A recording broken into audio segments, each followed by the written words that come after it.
Good afternoon, नमस्कार, आदाब, सत श्री अकाल, वेलकम, सुस्वागतम सभी लोगों का।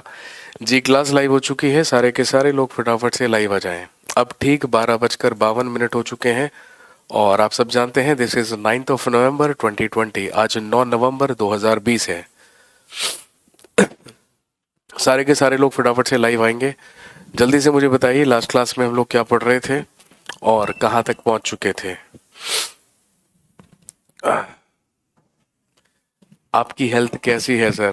जी थोड़ा थोड़ा सा बेटर है। कोल्ड और कफ अभी तक बरकरार है, बना हुआ है, लेकिन क्लास ऑफ नहीं कर सकते हैं भाई, क्योंकि ऑलरेडी दिवाली की छुट्टी आ रही है, आप सब जानते हैं। इसीलिए सोचा गया कि थोड़ा थोड़ा क्लास लेते रहते हैं ताकि आप लोगों को ये ना लगे कि सर तो गायब हो गए। दीपावली कब से है? अरे कब से है नहीं, कब है? एक ही दिन तो है दिवाली। कितने दिन तक मनाओगे? 14 नवंबर को है। कल 2 चुनाव और आईपीएल का फाइनल है।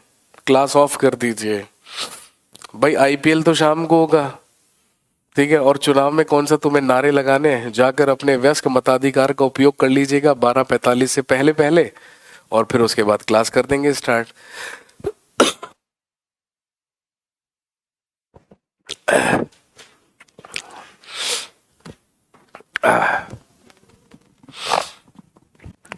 जी हाँ, बिल्कुल, हम लोग पढ़ रहे थे rise of new states in India, Bharat में नवीन राज्यों का उदय।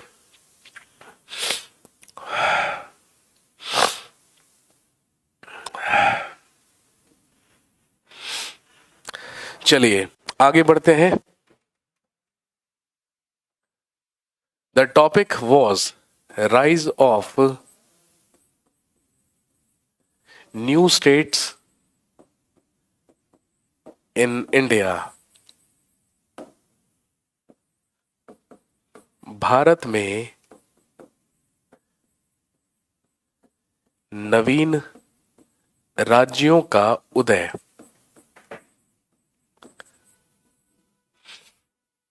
और आप सब जानते हैं इसमें हम बात कर चुके थे दक्कन के निज़ामों के बारे में, about the Nizam's of Deccan. उसके बाद इसमें हम बात कर चुके थे राजपूत स्टेट के बारे में, और हम बात कर चुके थे जाट राज्य या जाट स्टेट के बारे में, जिसमें हमने भरतपुर के बारे में बात की थी। Sir who was the first Britisher who came in India? बता तो दिया था मेरे भाई, John Mildenhall is considered as the first Britisher who arrived in India. Bharat में आने वाला पहला अंग्रेज जॉन मिडले नहाल कहलाता है। हाँ, लेकिन समुद्री मार्ग से अगर पूछें तो कैप्टन विलियम हॉकिंस आया था सबसे पहले 1608 में, हेक्टर या रेड ड्रैगन नामक जहाज से। ये तो सब पढ़ चुके हैं। हमारे यहाँ तो चुनाव के नतीजे हैं कल। चलिए आपको चुनाव के नतीजों का सेलिब्रेशन करने का पूरा मौका दिया जाएगा, घबराइए नहीं। तेज रफ्तार तेजस्वी सरकार, बहुत ही बढ़िया, ग्रेट। सर वास्को डिगामा कब आया था? 1498 में भाई, पढ़ चुके हैं पहले। ये तो सब हमने। ट्रम्प हार गया, जी हाँ जी, ट्रम्प जी हार गए हैं। और आप सब जानते हैं जो बाइडेन अब अमेरिका के 46th प्रेसिडेंट होंगे। ये तो आप अच्छी तरीके से जानते हैं। चलिए, rise of new states in India, Bharat में नवीन राज्यों का उदय में आज हम बात करेंगे अबाउट सिख स्टेट या सिख राज्य के बारे में। और सिख स्टेट या सिख राज्य में आप सब जानते हैं हम बात करेंगे किसके बारे में? पंजाब के बारे में।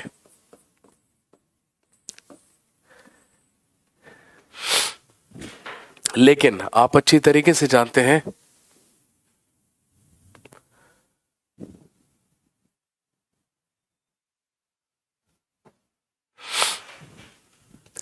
सिख स्टेट या सिख राज्य, जिसमें हम महत्वपूर्ण रूप से पंजाब के बारे में बात करेंगे।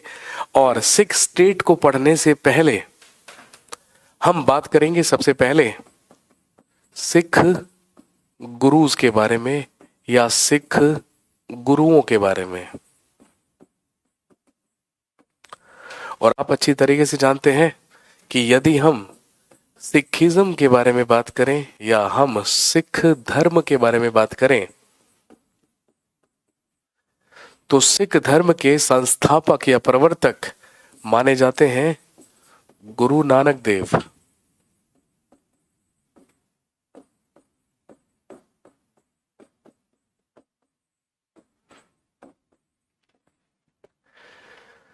और हम सब जानते हैं गुरु नानक देव ही सिखों के प्रथम गुरु हुए हैं या फर्स्ट गुरु हुए हैं। लेकिन यदि हम एक्चुअल फाउंडर के बारे में बात करें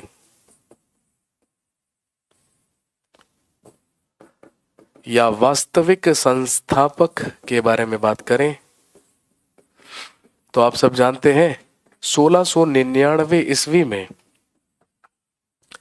खालसा पंथ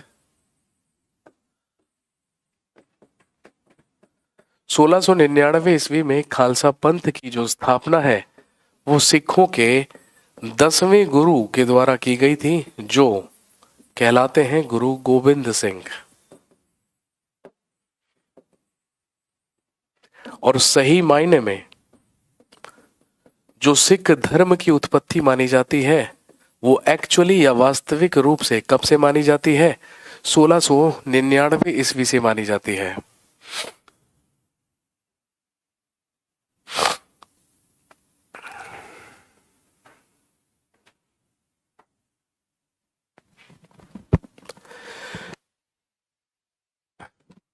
तो हम बात करेंगे सबसे पहले सिखों के 10 गुरुओं के बारे में। और आप सब जानते हैं कि सिखों के प्रथम गुरु या सिख धर्म के प्रवर्तक संस्थापक कौन माने गए हैं? गुरु नानक देव माने गए हैं। तो हम बात करेंगे सबसे पहले गुरु नानक देव के बारे में।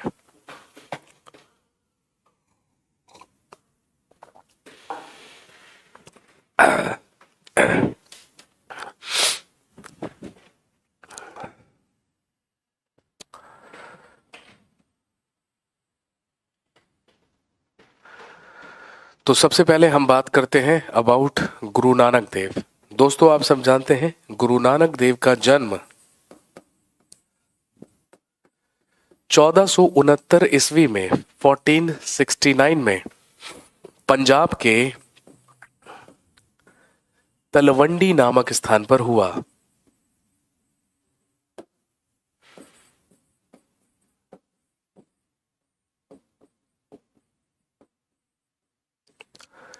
और आप सब जानते हैं कि यही जो पंजाब का तलवंडी नामक स्थान है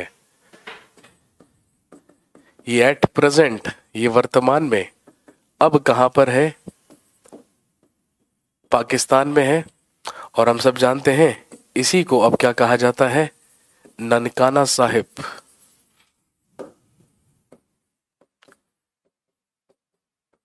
यही ननकाना साहिब कहलाता है।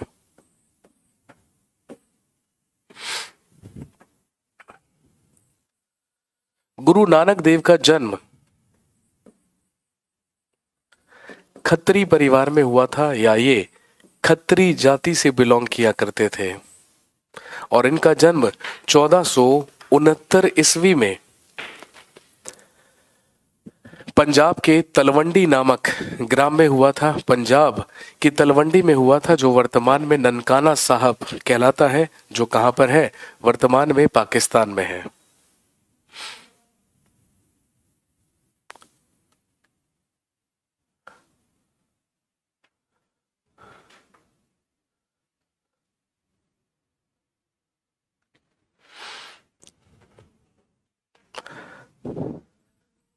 और क्योंकि इनका जन्म 1469 में हुआ या 1469 ईस्वी में हुआ तो आपसे पूछा जा सकता है तो बताइए ये किसके कंटेम्परेरी थे या किसके समकालीन थे?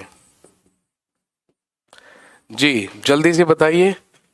जिन जिन लोगों के बारे में हम पढ़ चुके हैं तो बताइए ये किस किस के समकालीन होंगे? कौन आंसर करेगा? जल्दी से बता दीजिए। अगर इनका जन्म 1469 में हुआ है तो ये किस किस के समकालीन थे? इब्राहिम खान कहते हैं कि ये बाबर के समकालीन थे। भाई बिल्कुल सही बात, लिख लीजिए। आपके कहने पर हमने लिख लिया यहाँ पर बाबर। बिल्कुल सही। और किसके समकालीन थे? विकास कुमार रावत कहते हैं अकबर के समकालीन थे। विकास कुमार रावत, आप जहन्नुम में जाइए, आप गलत बता रहे हैं। सुमित यादव कह रहे हैं ये इब्राहिम लोदी के समकालीन थे। ऑब्वियसली जब बाबर के समकालीन होंगे तो इब्राहिम लोदी के भी समकालीन होंगे। बिल्कुल सही जवाब। नेक्स्ट, अगला नाम क्या लिखूं बताइए?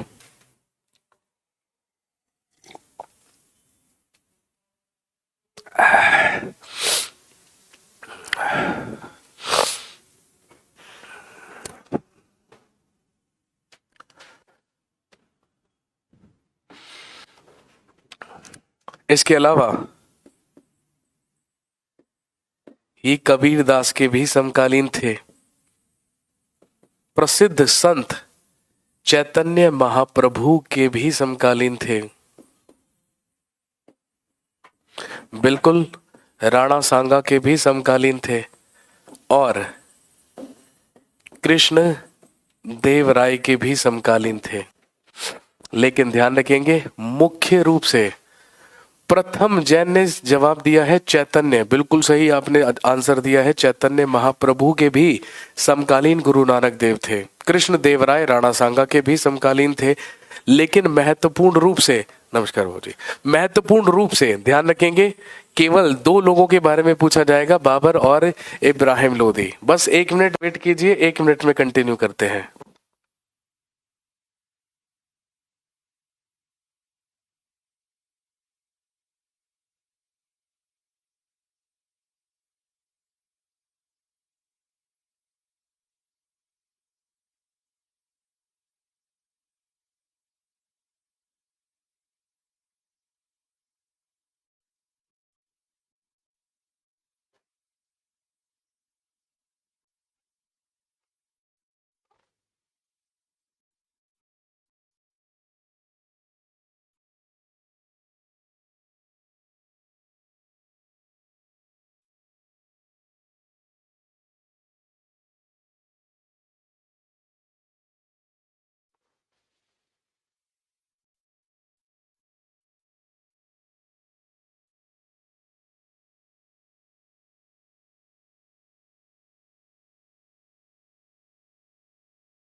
हाँ जी।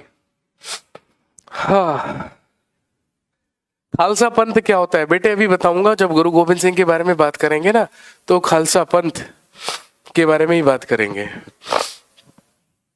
जी, आपसे सवाल पूछेंगे भाई। देखिए, सबसे ज्यादा वैसे तो जो गुरु नानक देव थे वो बाबर के समकालीन भी थे, इब्राहिम लोदी के भी समकालीन थे, कबीर दास, चैतन्य महाप्रभु, राणा सांगा, कृष्ण देव राय, ये सब के समकालीन थे। लेकिन आपसे सवाल पूछा जाएगा कि बताइए, पानीपत के प्रथम युद्ध के प्रत्यक्ष साक्षी कौन माने जाते हैं? कहने का मतलब जो आई विटनेस है पानीपत के पहले युद्ध के, वो कौन माने जाते हैं? गुरु नानक देव माने जाते हैं। कहने का मतलब गुरु नानक देव ही वो व्यक्ति थे जिन्होंने अपनी आंखों से या अपनी आंखों के सामने ही पानीपत का प्रथम युद्ध होते हुए देखा था। तो इसीलिए ज्यादातर या तो बाबर आपको ऑप्शन में दे दिया जाएगा या इब्राहिम लोदी दे दिया जाएगा, क्योंकि इन दोनों के ही समकालीन माने जाते हैं। कौन? गुरु नानक देव।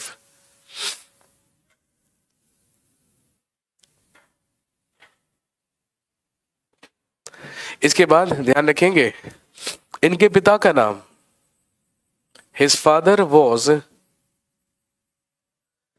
कालूजी मेहता। इनके पिता का नाम कालूजी मेहता था। एंड हिज मदर वॉज तृप्ता देवी। और इनकी माता का नाम तृप्ता देवी था। हिज फादर वॉज, घटना चक्र में दिया हुआ है ये क्वेश्चन। जी हाँ, बिल्कुल दिया होगा, क्योंकि मैं सच ही तो बोल रहा हूं, मैं झूठ थोड़ी बोल रहा हूं। बिल्कुल दिया होगा। पता नहीं सर, आप क्यों मेरे मैसेज का रिप्लाई नहीं देते हैं? बेटे, मेरे को आपका कोई मैसेज रिसीव नहीं हुआ। कहाँ किया था आपने मैसेज? मेरे फोन पे किया था, व्हाट्सएप पे किया था, किस पे किया था? बताइए भाई। यहाँ पर अगर किसी को भी पर्सनली रिप्लाई चाहिए तो भाई वो मेरे फेसबुक पेज पर मैसेज कीजिए, इंस्टा पे मैसेज कीजिए, मेरे फोन पे मैसेज कीजिए, तो आप एक्सपेक्ट कर सकते हैं कि मैं आपको पर्सनली रिप्लाई करूं। कक्षा में मैं आपको पर्सनली रिप्लाई कैसे कर सकता हूं? समझिए इस बात को। सर, इनकी वाइफ का नाम क्या था? जी बिल्कुल बताया जाएगा, घबराइए नहीं। लिखेंगे, हिज वाइफ वॉज, इनकी पत्नी का नाम था सुलक्षणा देवी। इनकी पत्नी का नाम था सुलक्षणा देवी।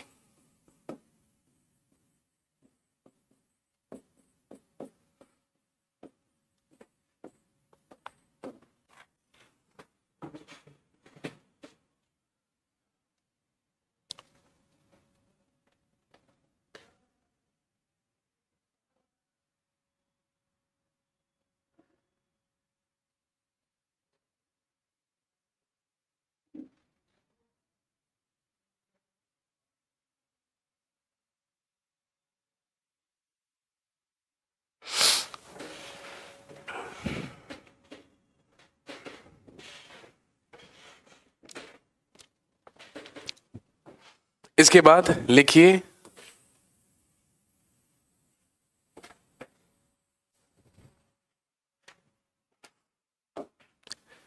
he got his enlightenment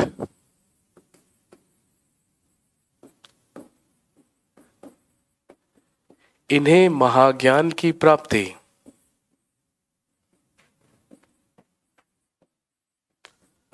Punjab में काली बेन नदी के तट पर हुई।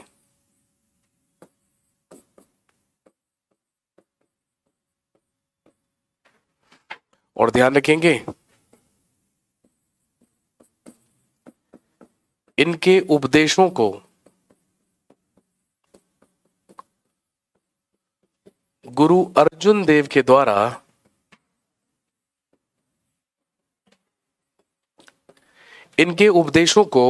गुरु अर्जुन देव के द्वारा, आप सब जानते हैं who was Guru Arjun Dev? Guru Arjun Dev was fifth Guru of six. गुरु अर्जुन देव सिखों के पांचवें गुरु हुए हैं, और इन्होंने ही, हम सब जानते हैं, सिखों के आदि ग्रंथ की रचना की है। और वो आदि ग्रंथ हम सब जानते हैं क्या कहलाता है? गुरु ग्रंथ साहिब। तो ध्यान रखेंगे, गुरु अर्जुन देव के द्वारा इन्हीं के उपदेशों को आदि ग्रंथ गुरु ग्रंथ साहिब में जपजी के नाम से संकलित किया गया।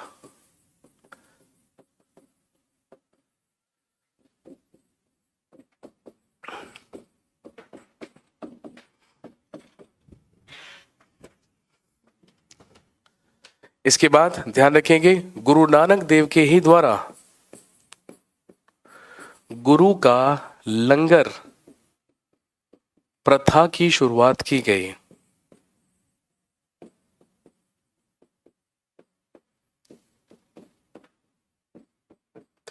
गुरु नानक देव के ही द्वारा जो गुरु का लंगर प्रथा होती है वो शुरू की गई थी।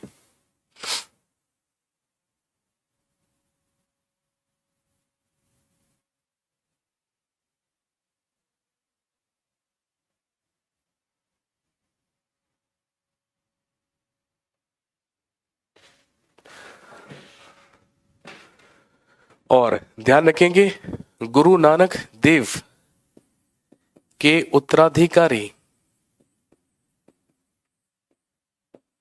या इनके सक्सेसर इन्हीं के एक शिष्य बने जिनका नाम था लहना। और हम सब जानते हैं यही लहना सिखों के दूसरे गुरु हुए गुरु अंगद देव के नाम से। यही क्या कहलाए? गुरु अंगद देव कहलाए। और आप अच्छी तरीके से जानते हैं गुरु अंगद देव के बारे में हमने बात की थी, क्योंकि मुगल बादशाह हुमायूं ही गुरु अंगद देव से आशीर्वाद लेने के लिए गया था। और ध्यान रखेंगे, गुरु नानक देव की मृत्यु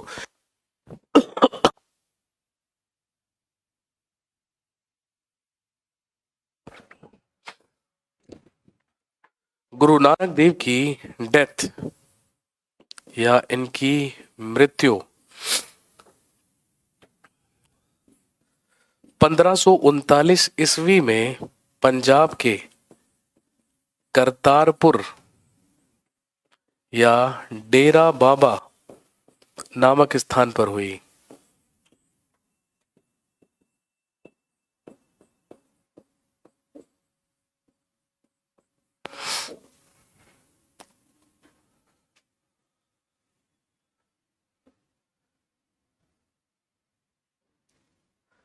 सर लंगर क्या है मेरे भाई?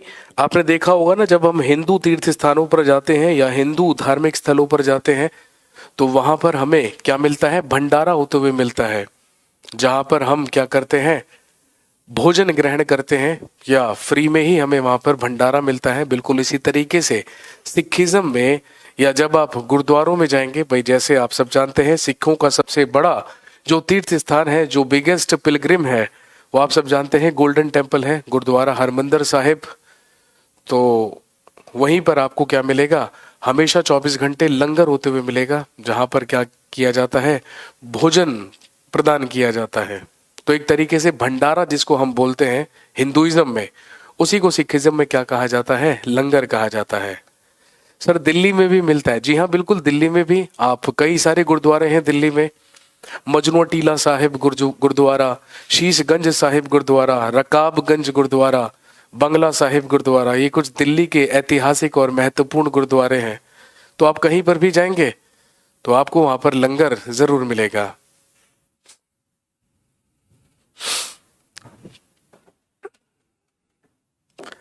गुरु नानक देव के बाद हम सब जानते हैं सिखों के दूसरे गुरु हुए, नेक्स्ट लिखिए,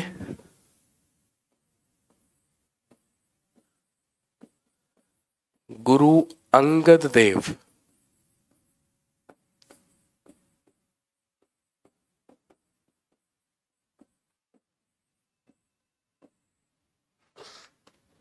सिखों के दूसरे गुरु हुए गुरु अंगद देव।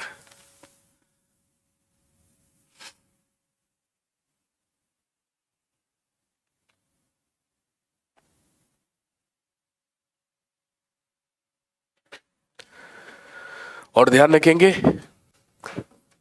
1539 से लेकर 1552 तक सिखों के दूसरे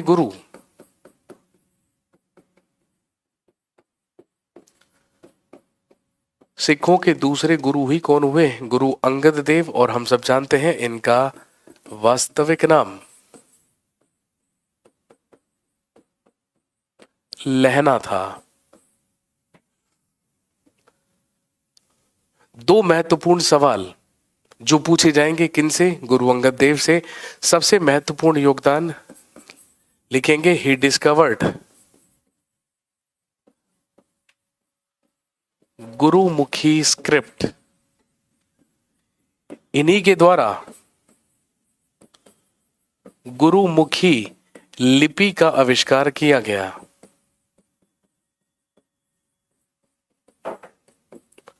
और आप अच्छी तरीके से जानते हैं जिस तरीके से हिंदी और संस्कृत भाषा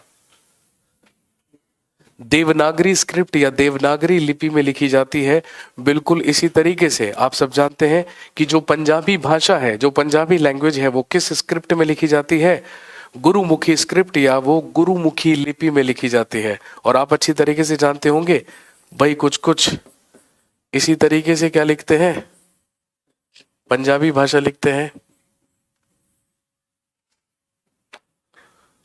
इसके आविष्कारक ही कौन माने जाते हैं? गुरु अंगद देव माने जाते हैं। इसके अलावा दूसरा महत्वपूर्ण काम लिखेंगे, इन्होंने ही गुरु का लंगर प्रथा को नियमित बनाया।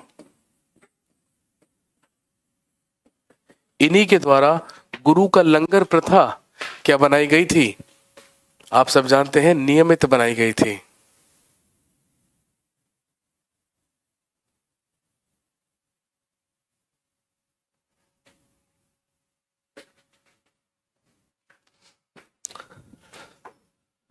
और ध्यान रखेंगे 1540 में जब बैटल ऑफ बिलग्राम या बैटल ऑफ कन्नौज हुआ,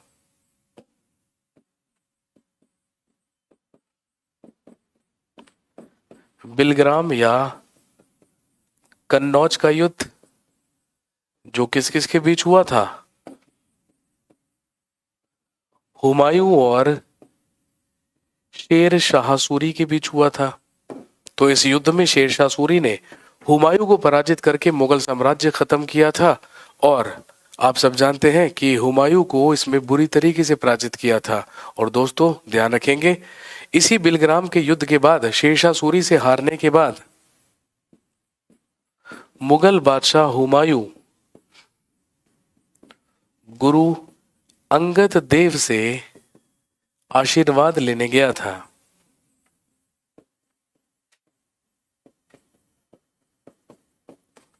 तो यदि आपसे पूछें कि बताइए गुरु अंगद देव किस मुगल बादशाह के समकालीन थे, तो he was contemporary to Humayun. ये हुमायूं के समकालीन थे।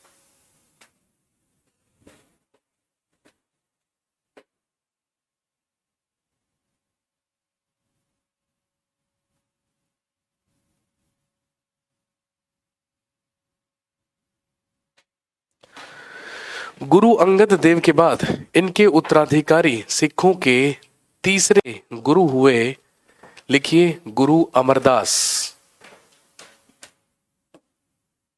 सिखों के तीसरे गुरु हुए गुरु अमरदास।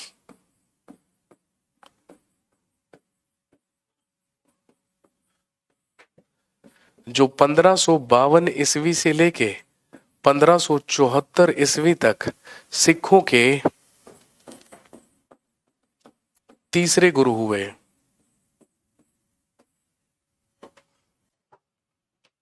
पहला पॉइंट लिखेंगे, इन्होंने पंजाब के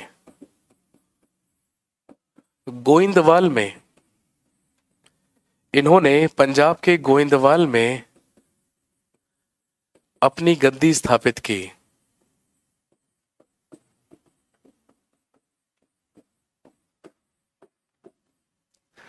इन्होंने पंजाब के गोइंदवाल में अपनी गद्दी स्थापित की।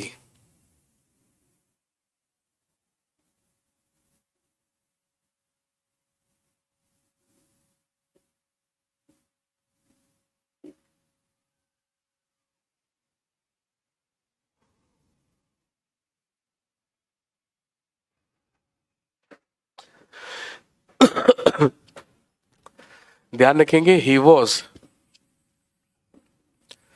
Contemporary to Akbar. ये अकबर के समकालीन थे। ये अकबर के समकालीन थे। लिखेंगे इन्होंने कुल 22 गद्दियां स्थापित की थी।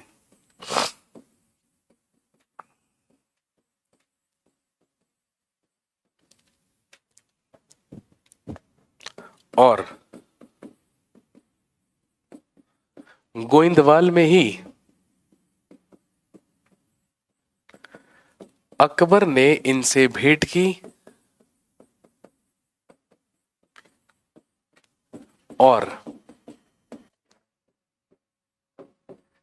इनकी पुत्री, जिनका नाम था बीबी भानी,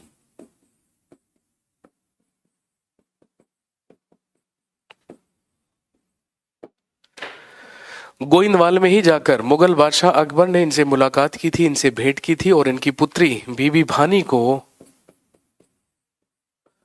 कुछ गांव उपहार में दिए थे।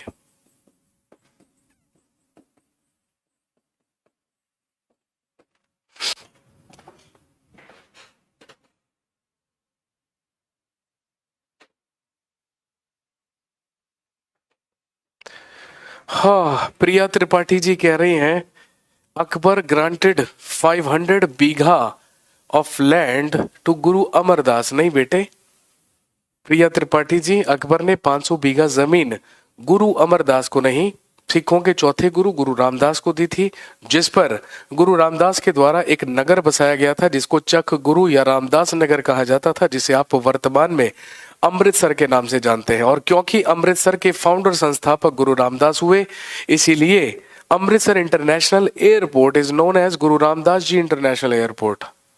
सही पढ़ा है आपने, बट थोड़ा सा। तो अकबर ने 500 बीघा जमीन गुरु अमरदास को नहीं बल्कि गुरु रामदास को दी थी, जो सिखों के चौथे गुरु थे।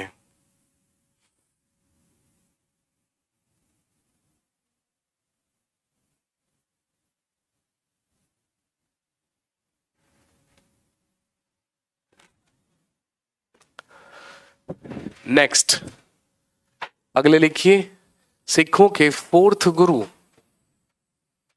चौथे गुरु हुए, हम सब जानते हैं, गुरु रामदास।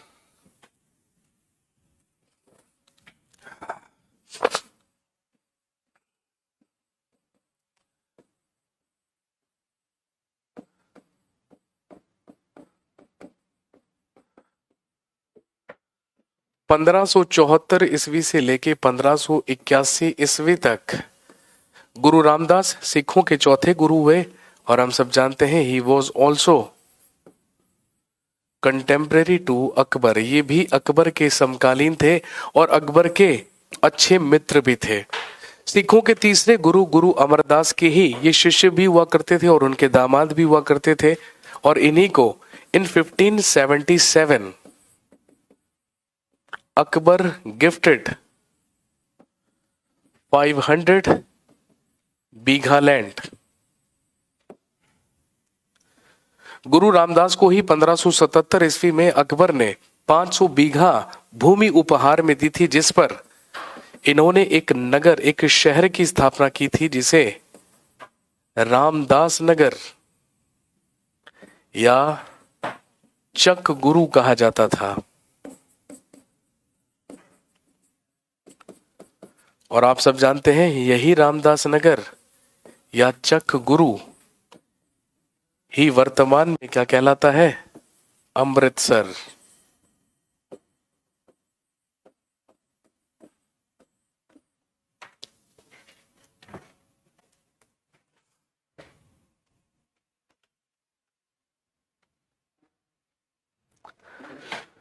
और दोस्तों ध्यान रखेंगे, गुरु रामदास जी के ही तीसरे पुत्र हुए अर्जुन देव, और गुरु रामदास ने इन्हीं को अपना उत्तराधिकारी बनाकर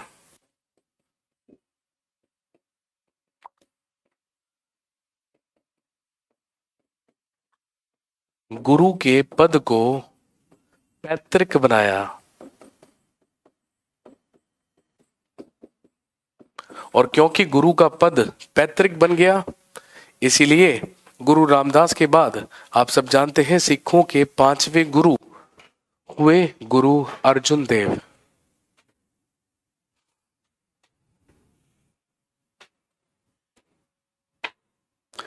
कौन सी गद्दी सर? मेरे भाई गुरु की गद्दी भाई।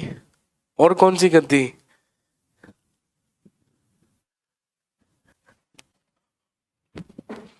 गुरु रामदास के बाद सिखों के पांचवें गुरु बने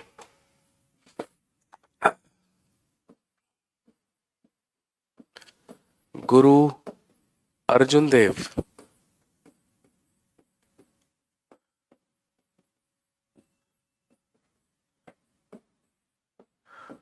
1581 से लेकर 1606 तक, 1581 ईस्वी से लेकर 1606 ईस्वी तक सिखों के पांचवें गुरु हुए गुरु अर्जुन देव।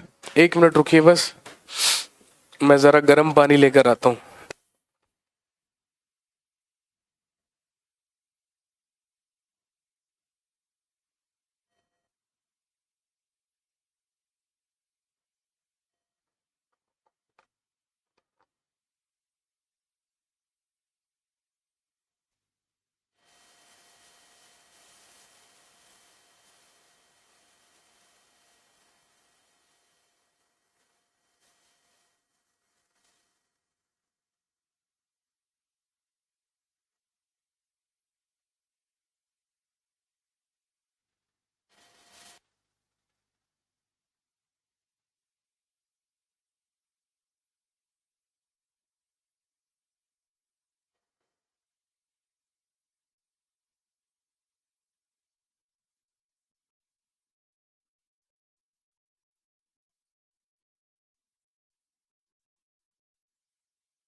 सिखों के पांचवें गुरु हुए गुरु अर्जुन देव, और हम सब जानते हैं, लिख लीजिएगा, ही वॉज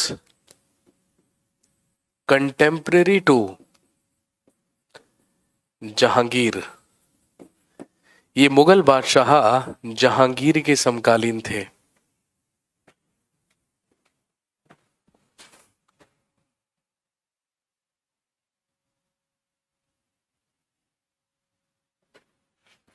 और आप सब जानते हैं गुरु अर्जुन देव को ही क्या कहा जाता है? इन्हें सच्चा बादशाह कहा जाता है। गुरु अर्जुन देव के ही द्वारा 1589 में गुरुद्वारा हरमंदिर साहिब का निर्माण शुरू करवाया गया।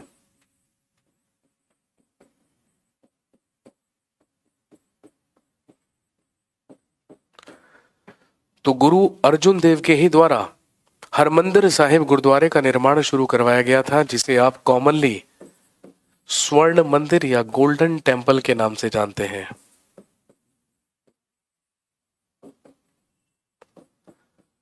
आपसे पूछेंगे कि गोल्डन टेम्पल की नींव किसके द्वारा रखी गई थी, तो ध्यान रखेंगे, एक प्रसिद्ध सूफी संत जिनका नाम था हजरत मियां मीर।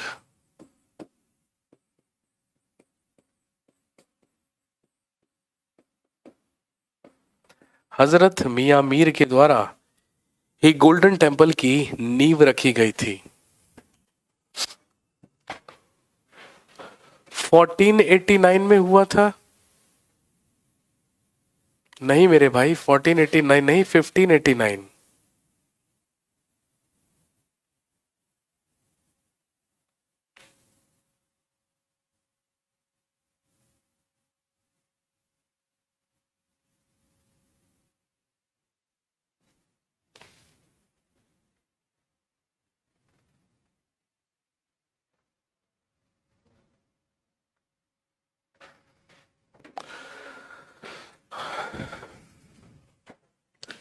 इन्हीं के द्वारा 3 महत्वपूर्ण शहर बसाए गए। लिखेंगे तरन तारन, करतारपुर। इन्हीं के द्वारा तरन तारन, करतारपुर और गोविंदपुर शहर की स्थापना करवाई गई। और आप सब जानते हैं गुरु अर्जुन देव के ही द्वारा आदि ग्रंथ की रचना की गई, जिसे आप गुरु ग्रंथ साहिब के नाम से जानते हैं, जिसमें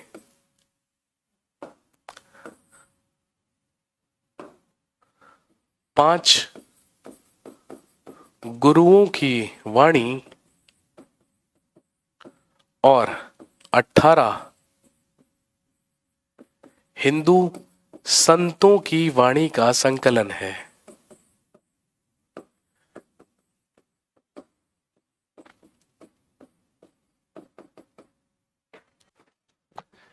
आदि ग्रंथ या गुरु ग्रंथ साहिब में ही आप सब जानते हैं 5 गुरुओं की वाणी और 18 हिंदू संतों की वाणियों का क्या है, संकलन है।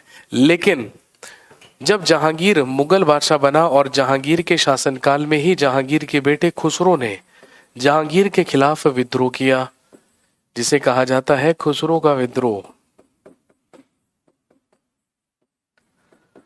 तो जब जहांगीर का बेटा, बड़ा बेटा खुसरो जहांगीर के खिलाफ विद्रोह करके भागा, तो उसे शरण ही किसके द्वारा दी गई? गुरु अर्जुन देव के द्वारा। और आप सब जानते हैं कि जहांगीर के द्वारा ही 1606 ईस्वी में इनकी जहांगीर के द्वारा हत्या करवा दी गई।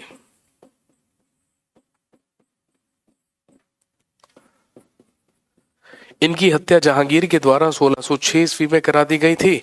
और आप सब जानते हैं कि जहांगीर ने अपने ही पुत्र खुसरो को अंधा करवा दिया था।